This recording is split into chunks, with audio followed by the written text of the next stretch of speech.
السلام علیکم ورحمۃ اللہ وبرکاتہ۔ کیسے ہیں ناظرین؟ امید کرتا ہوں کہ اچھے ہوں گے۔ اللہ رب العزت آپ کو ہمیشہ خوش رکھے، مسکراتا ہوا رکھے، اپنی امان اور حفاظت میں رکھے۔ ناظرین، استقبال ہے آپ کا آپ کے ہی یوٹیوب چینل SK اسلامک 786 پر۔ ناظرین، آج کی اس ویڈیو میں ہم بات کریں گے کہ سونے کا سنت طریقہ کیا ہے، یعنی مسنون طریقہ کیا ہے، اور کن کن باتوں کا خیال کرنا ہے سونے سے پہلے اور جاگنے کے بعد۔ ان تمام چیزوں کے بارے میں آج کی اس ویڈیو میں ہم بات کریں گے، لیکن اس سے پہلے آپ سے گزارش ہے چھوٹی سی، اگر ویڈیو پسند آئے تو اسے لائک، شیئر اینڈ سبسکرائب ضرور کر دیں۔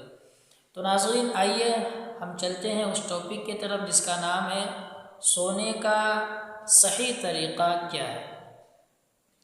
تو ناظرین، اسلام کے اندر سونا بھی ایک عبادت ہے، سونا بھی ایک سنت ہے اور ایک عبادت ہے، اور اللہ کے نبی نے ہمیں بتایا ہے کہ کس طرح سونا ہے۔ تو سب سے پہلے ہمیں اپنے بستر کو جھاڑنا ہے، بسم اللہ الرحمن الرحیم پڑھ کر اپنے بستر کو 3 مرتبہ جھاڑنا ہے۔ اس سے ہمیں فائدہ یہ ہوگا کہ بستر وغیرہ میں اگر کوئی چیز نقصان دینے والی ہوگی، جیسے کیڑے مکوڑے، سانپ کا زمانہ ہے تو سانپ وغیرہ، بچھو وغیرہ، یعنی جو بھی نقصان دینے والی چیز ہے تو ہمارے بستر کو جھاڑنے کی وجہ سے وہ نقصان دینے والی چیز نکل جایا کریں گی، جس سے ہمیں آفت سے، مصیبت سے، پریشانی سے نجات ملے گی۔ تو سب سے پہلے ہمیں بستر وغیرہ کو 3 مرتبہ بسم اللہ الرحمن الرحیم پڑھ کر جھاڑنا ہے۔ اس کے بعد ہمیں مسواک کرنا ہے۔ ہمارے بعض ایسے بھی لوگ ہیں، مرد میں بھی عورت میں بھی، جو مسواک کرتے نہیں ہیں، وہ کولگیٹ اور برش سے کام لیتے ہیں۔ تو مسواک کرنا یہ سنت ہے۔ مسواک کے جو ہے نا بہت سارے فائدے ہیں، لیکن اس کو یہاں بتانا میں اہم نہیں سمجھتا ہوں۔ ایک فائدہ میں آپ کو بتاتا ہوں مسواک کا، کہ اس کا فائدہ یہ ہے کہ انسان جب مرے گا تو اس کی زبان پر کلمہ طیبہ نصیب ہوگا جو مسواک کرتا ہوگا۔ تو ہمیں مسواک کرنا ہے۔ نمبر 2 میں مسواک کرنا ہے۔ اس کے بعد سونے سے پہلے وضو کر لینا ہے، یعنی وضو کرنے کے بعد ہمیں سونا ہے۔ وضو اس لیے کرنا ہے کہ جب تک ہم سوتے رہیں گے وضو کی حالت میں، فرشتے ہمارے لیے مغفرت کی دعائیں کرتے رہیں گے اور ہمیں سونے کا ثواب عطا اللہ رب العزت کرتا رہے گا۔ تو نمبر 3 میں وضو کر لینا ہے۔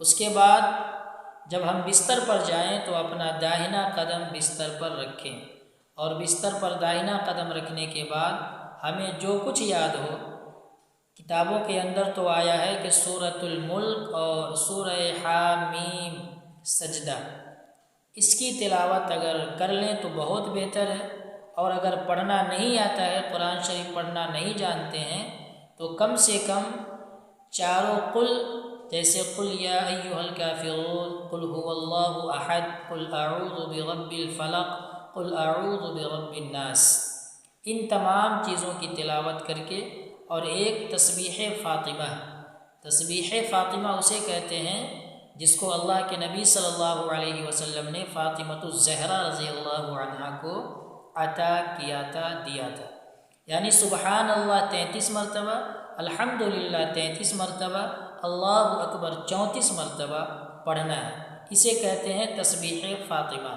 ان تمام چیزوں کو پڑھ کر اپنے ہتھیلی پر دم کر لیں گے، اور تھوڑا سا تھوک کا ذرات بھی اپنے ہتھیلی پر گرنے دیں گے، تمام بدن پر اسے مل لیں گے، اپنے چہروں پر، اپنے سینوں پر، اپنے ہاتھ وغیرہ، پیچھے تمام جگہوں پر جو ہے اپنے ہاتھوں کو پھیر لیں گے۔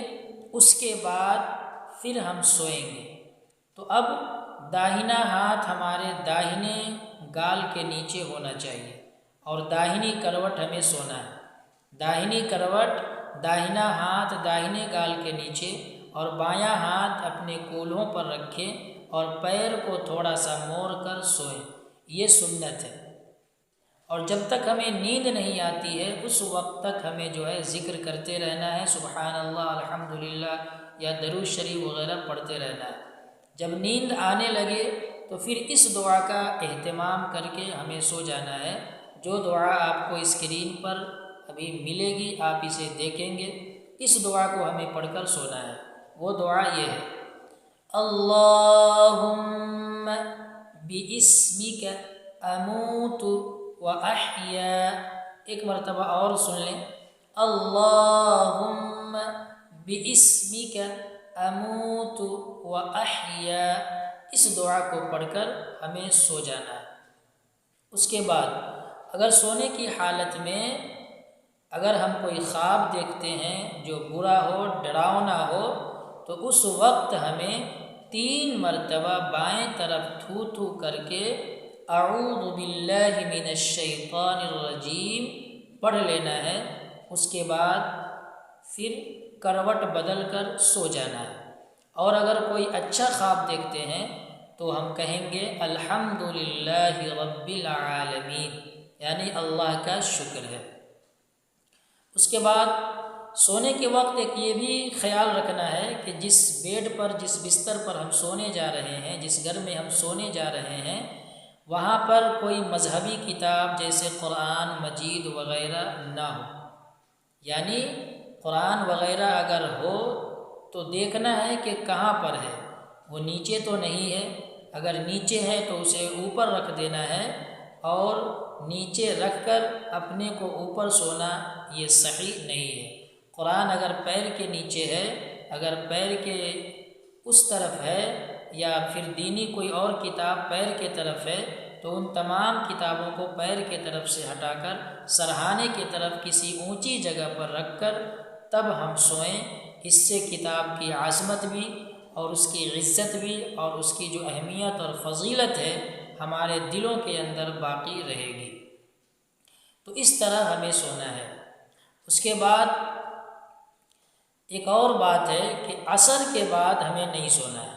بہت سارے لوگ ایسے ہوتے ہیں جو عصر کے بعد سو جاتے ہیں، تو عصر کے بعد سونے سے کتابوں میں آتا ہے کہ عقل جو ہے ختم ہونے کا ڈر ہوتا ہے، تو اس لیے اپنے کو بھی اپنے بچوں کو بھی عصر کے بعد سونے سے منع کریں۔ ہاں اگر کوئی بیمار ہے تو اس کے لیے کوئی حرج نہیں ہے۔ اس کے بعد پھر مغرب سے عشاء کے درمیان بھی نہیں سونا ہے، یعنی مغرب سے عشاء کے درمیان نہیں سونا ہے، تو اس کا بھی ہمیں اہتمام کرنا ہے۔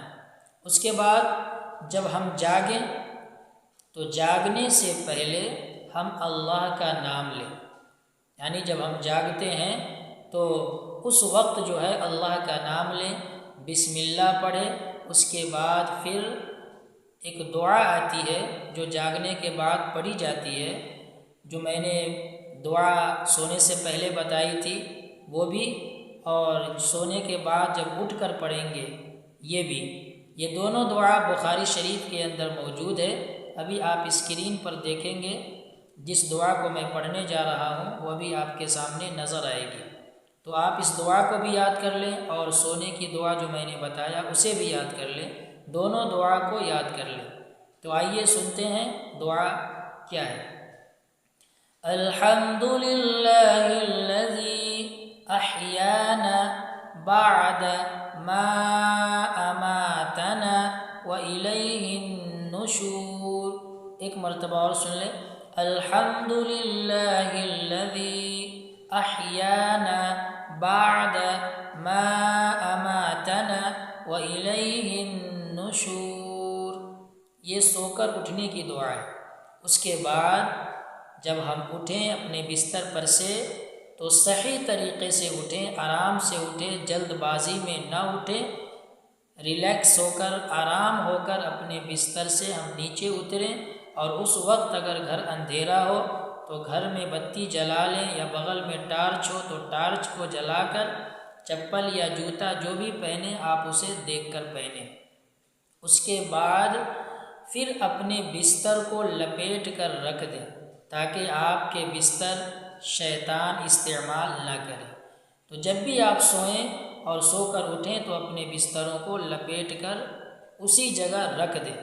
اگر بستر کھلی ہوئی رہتی ہے تو اسے جو ہے شیطان قبضہ کر لیتا ہے، دن بھر اس پر سوتا ہے اور اس بستر کو منحوس بنا دیتا ہے، سست بنا دیتا ہے، پھر آپ کو نماز پڑھنے میں، تلاوت کرنے میں دقت ہوتی ہے، آپ نماز کے لیے اٹھ نہیں پاتے ہیں۔ تو سونے کے بعد جب ہم جاگتے ہیں، اٹھتے ہیں، اس کے بعد اپنے بستروں کو موڑ دینا ہے، اور کوشش ہمیں یہ کرنی ہے کہ صبح اٹھیں۔ بہت سارے لوگ ایسے ہوتے ہیں جو لیٹ تک سوتے ہیں، سورج نکلنے کے بعد تک سوتے ہیں۔ ان کے گھر کا ماحول ہوتا ہے، سارے بچے، بوڑھے، نوجوان، تمام لوگ سوتے ہیں، تو سورج جب نکلتا ہے اس وقت اٹھتے ہیں، یا پھر سورج نکلنے کے بعد اٹھتے ہیں۔ تو اس طرح ہمیں نہیں کرنا ہے، یہ سنت کے خلاف ہے۔ کوشش یہ کریں، عادت یہ ڈالیں کہ ہم جتنے بڑے ہیں، بوڑھے، نوجوان، بچے، تمام گھر کے جو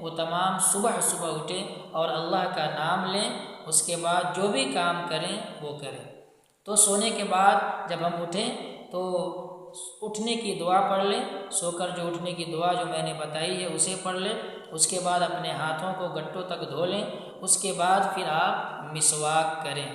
یہ سنت ہے، سونے سے پہلے بھی مسواک کریں اور جب سو کر اٹھیں تو بھی مسواک کریں۔ اللہ کے نبی صلی اللہ علیہ وسلم کا فرمان ہے کہ جس زمانے میں ایک بھی سنت پر عمل کرنے والا نہ ہو یا پھر سنت مٹ رہی ہو، اس زمانے میں اگر کوئی سنت پر عمل کرتا ہے تو اسے 100 شہیدوں کے برابر ثواب عطا کیا جائے گا۔ تو ہم رسول اللہ صلی اللہ علیہ وسلم کے امتی ہیں، ہمیں ان تمام باتوں کا خیال کرنا ہے۔ تو اللہ سے ہم دعا کریں کہ اللہ ہمیں ان تمام باتوں پر عمل کی توفیق نصیب فرمائے۔ ناظرین، ویڈیو کیسی لگی کمنٹ میں ضرور بتائیں۔ پھر ملتے ہیں اگلی ویڈیو میں، جب تک کے لیے اپنا خیال رکھیے گا۔ خدا حافظ۔ السلام علیکم ورحمۃ اللہ وبرکاتہ۔